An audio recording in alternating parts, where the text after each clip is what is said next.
This is the Daily Technology Pulse podcast. Welcome aboard. And here we go with episode 1 of the Daily Technology Pulse podcast. I'm Rick from Daily. It is my honor, my privilege, and quite frankly, my job to host the Daily Technology Pulse. Certainly glad that you're joining us today, and we have got a good one for you to start things off. We've got Jason Short from Absolute joining us today to talk about device security. But before we get to all that, I would be remiss if I didn't let you know who Daily is and what we do. Daily, of course, a comprehensive technology solutions provider serving what we call the SLED market, state and local government, and education, higher ed and K-12 in Maryland and Virginia. If you want to find out more about Daily, we invite you to visit our website, www.daly.com. If you've got feedback, ideas, or suggestions for this podcast or for anything else, feel free to drop us an email. You could contact me directly. My email address is ricko@daly.com. That's RICKO@DALY.com. Welcome to the Technology Pulse podcast, Jason. How are you doing today? Doing great, Rick. Thanks for having me on today. Oh, we are certainly glad to have you on the Technology Pulse podcast. Tell us a little bit about Absolute, and then tell us a little bit about your role with the company.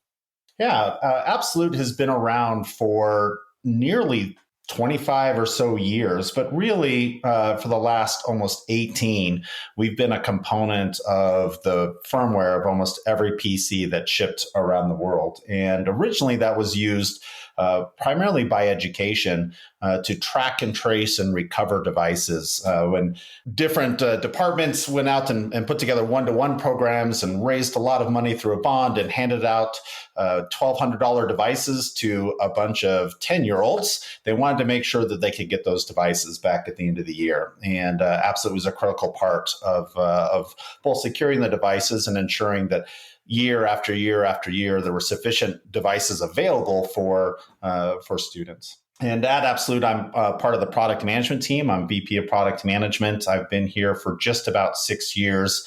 And really, for the last 6 or so years, we've been going through a major transition, updating our platform, really rebuilding our entire product from scratch. We've also started to enter other markets, especially enterprise and healthcare and financial, which is it required us to increase the security level of our product and take quite a different tact on the way that we look at securing devices and some of the use cases we can solve. Talking about securing devices, I mean, I really do believe that people don't understand what's really entailed when it comes to securing devices, because I know a lot of people, when it comes to device security, they say, oh, I'm fine. I don't open any emails from anybody I don't know. Or if there's an attachment, I always make sure that I try to run it through the Outlook preview first to let me tell if it's got any type of malicious code on it. But that's not really all that's entailed in device security, is it? Yeah, you're right. And one of the advantages of having an open platform like Windows or Mac on a device means that that device is capable of doing everything from accounting to remote learning. And in order to be open to all of those capabilities, it has to be open to different types of programs that can do different types of things. And it's really almost impossible to completely secure a device and still have that device able to be used in such a dynamic and flexible way. And so for our customers and for the industry as a whole, I think you can really put device security into a couple of categories. The first being, as you kind of talked about, vulnerability and malware protection, making sure that the end user doesn't do something to click on a link because the device doesn't always know if that link is legitimate or not, or that program that they're downloading is legitimate or not, or the application or the attachment on an email is legitimate. But the other is actually just even the physical security of that device. Is it within an expected geofence? Has it left that geofence, which might indicate that it's been stolen, and based on either the data on that device or the credentials that device natively has in it, that it can now access information that it shouldn't.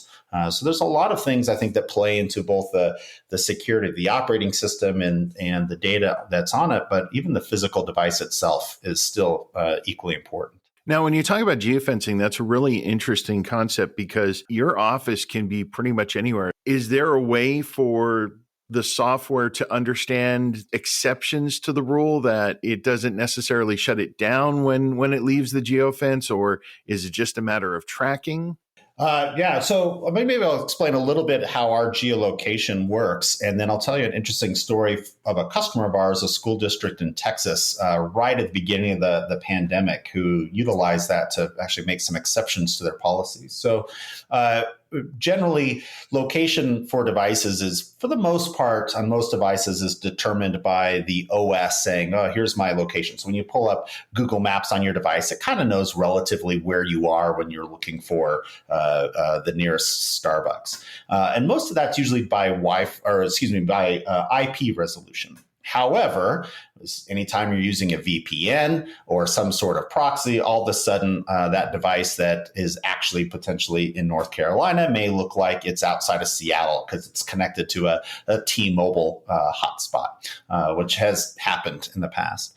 And so we take a slightly different approach. We do Wi-Fi triangulation. And what that means is we've essentially, when we work with a partner to do this, we have mapped the globe for Wi-Fi spots. And just like you would with satellites, we say, okay, here's for this device, here's all the Wi-Fi networks that can see and the relative strength, and we triangulate its location, which is exceedingly accurate, especially in larger cities. Frankly, in some cases, it's more accurate than GPS because GPS isn't very good at handling altitude. If you've ever been on the 20th floor of a building and you look at your phone, it might think you're within a 10 square block or 20 square block of where you are, but we'll put you right in that building. And so the first part of geolocation is really accurate geo, which is unfortunately not as common as you might hope. It's something that Absolute does very well.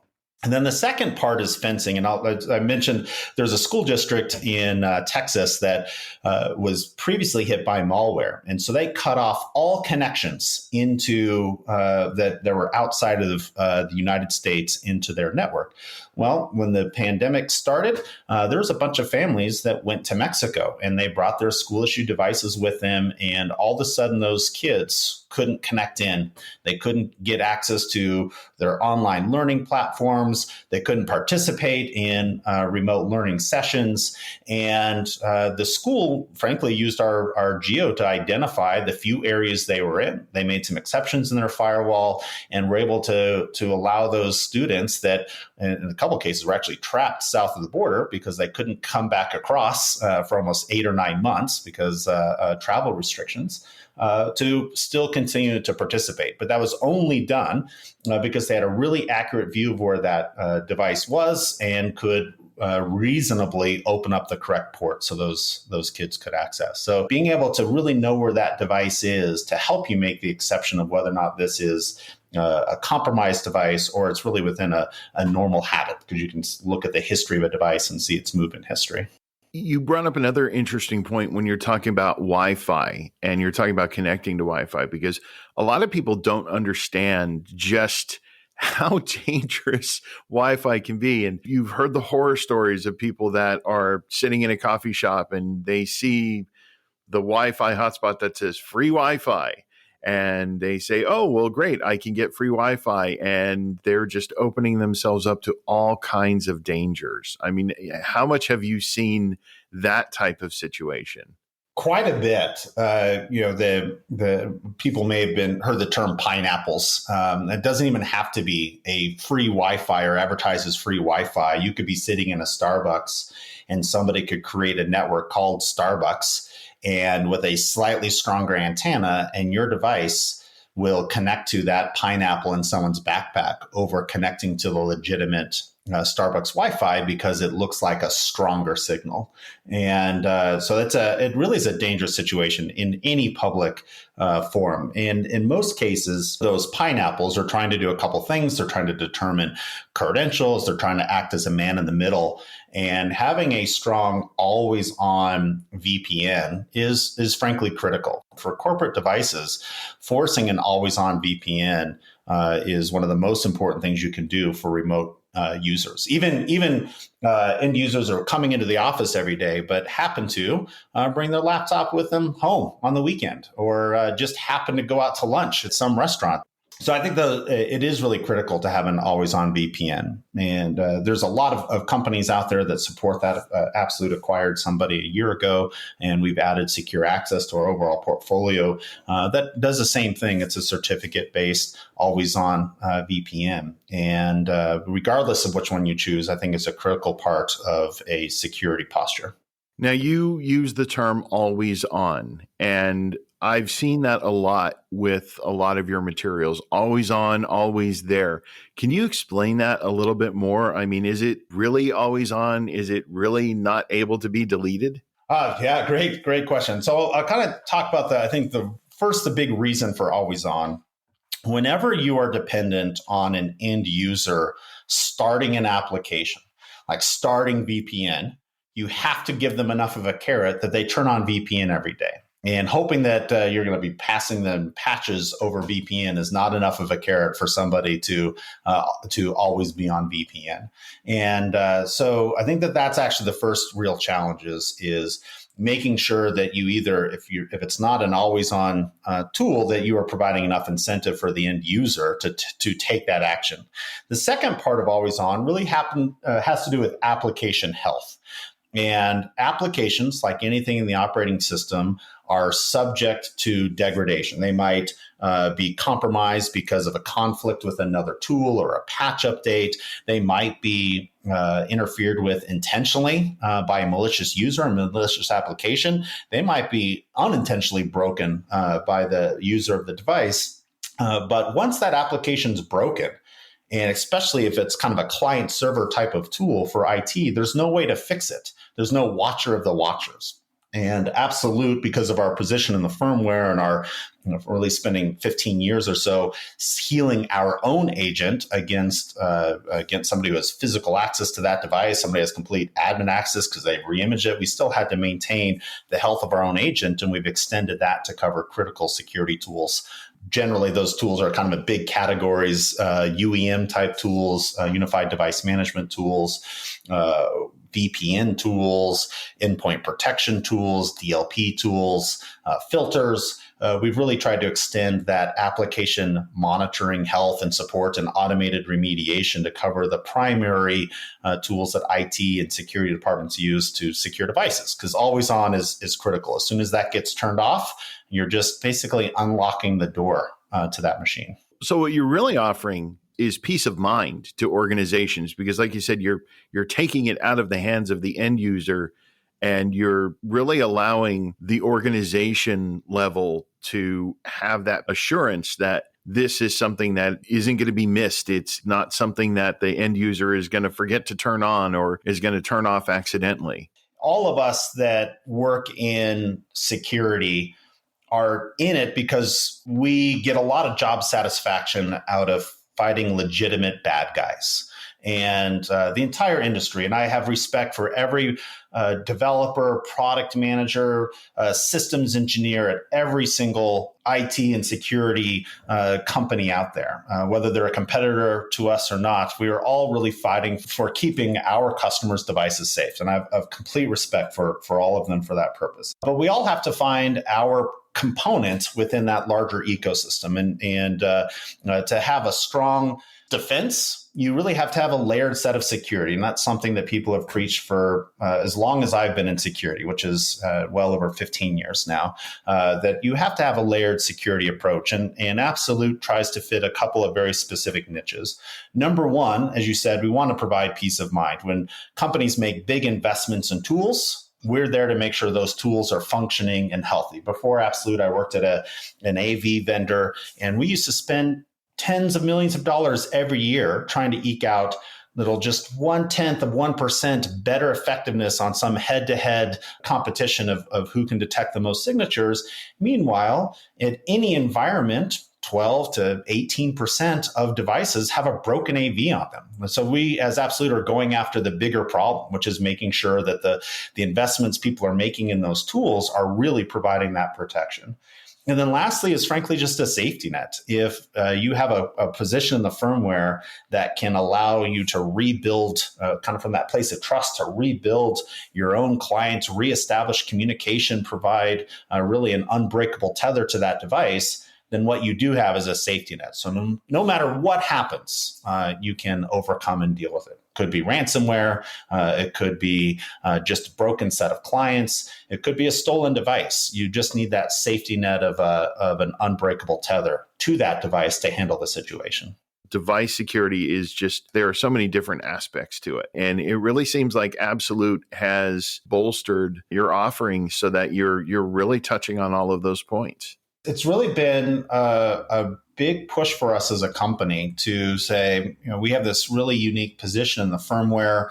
Mostly it's been used initially to solve one use case, which is track and recovery of devices. But given that unbreakable tether, what are the most important things, the most important use cases that we could help solve for customers? Whether that's a NIST compliant remote data wipe, regardless of where that device is, being able to provide a NIST compliant NIST 800-88 for those who pay attention to those things, compliance certificate, so that if a device goes missing and it may have data on it, you can ensure that that data has been wiped. And because of our position in the firmware, we reestablish that connection, and we can let you know if any of those files have been accessed between the time that the incident happened and the time that you were able to secure the data. So you know exactly the extent of the potential damage or risk. But one of the next questions is, well, what was on that device? Well, we added a data classification tool. So you can scan that device and understand, does it have student records on it? Does it have social security numbers on it? Does it have financial information, HIPAA information that not only do you have the peace of mind to be able to wipe that device, you have full telemetry on how risky was that device. And there isn't a question when it comes to auditors or comes to your customers has that data been compromised? And then, as I mentioned before, we also added over the last few years the capability of monitoring the health of other applications. That really started, as most things do. I'm in product management. The best thing that we do is steal ideas from our customers who have serious asks, because you know that means that there's a big need and you're not just out there guessing. And it was customers that first came to us who had other tools that were falling down and not communicating, asking us to do professional services engagements to try to make their applications as robust as our own. And that's how application persistence came to be. And it's we've just grown it and productized it, and it's just part of our standard offering, our standard resilience offering. But that's, again, an area that we've just kind of built out of trying to solve critical use cases. And lastly, just about a year ago, Absolute acquired a company called NetMotion, which provides resilient VPN, resilient connection. We call that secure access now, as we've gone through some of the rebranding. But that's the next level. You have to have a resilient network. You have to have a secure network connection, because very few things are just device centric. Almost everything involves some sort of that device connecting to some sort of asset, whether that's a remote learning system, a student management system, a corporate financial system. Everything involves some sort of connection. And we want to make sure that not only have we secured the device, but we've secured the communication between that device and every organizational asset that device touches. And that reporting part of it that you were talking about before, the compliance and the reporting, I mean, that's really critical. Everything from government workers to educational systems, because you've got to have that paper trail. You've got to know all of that information. So you are giving organizations a way to have that. They can show their compliance. They can also deal with situations as they arise and know exactly what they're dealing with. mean, you're right in not just a legal climate that we live in, but just in general, proving that you've done something is almost important as being able to have done it. And if you just send out some device wipe, but you don't get the confirmation and proof that it's happened, did you really do it? The audit trail and proof, frankly, is as important as the action. And as you mentioned earlier, that's part of the peace of mind. It's not just peace of mind that those devices are there, but it's peace of mind when an incident happens and you've taken care of it, that you have validation that you've taken care of it, that you can close the book on that file or on that incident and know that there isn't something else that's going to come out and bite you. Well, Jason, this has been a great conversation. Do you have any final thoughts before we wrap this up? Aside from having defense in depth and having a layered security approach, I think that the biggest thing that I would encourage everyone to do is not be shy with their vendors on telling them what their issues are and what they're looking to get solved. Our goal is to create products that solve our customers' problems. And the more that you openly share what some of those issues are, the better products you're going to get out of Absolute or out of anybody. So I would love to just encourage everyone to keep those lines of communication with your vendors open. Be good partners with your vendors, and they'll be great partners to you. That's really something that we try to do here at Daily as well. So it's good to know that we have such like-minded vendor partners. Well, I appreciate it. Thank you. Thanks so much, Jason, for telling us all about Absolute and your device security solutions. And we want to thank you for tuning in to today's Technology Pulse podcast. We certainly hope you enjoyed the information that we provided. Be sure to subscribe so that you can listen into future episodes where we talk about industry trends, all the great technology solutions Daily and our partners have to offer, and a whole lot more. Have to get some legal stuff out of the way. The Technology Pulse podcast is produced by Daily. All rights are reserved, and no portion of this podcast can be used or rebroadcast without the expressed written consent of Daily Computers, Inc. Thanks again for joining us, and we look forward to talking to you again soon. This is Rick from Daily saying so long.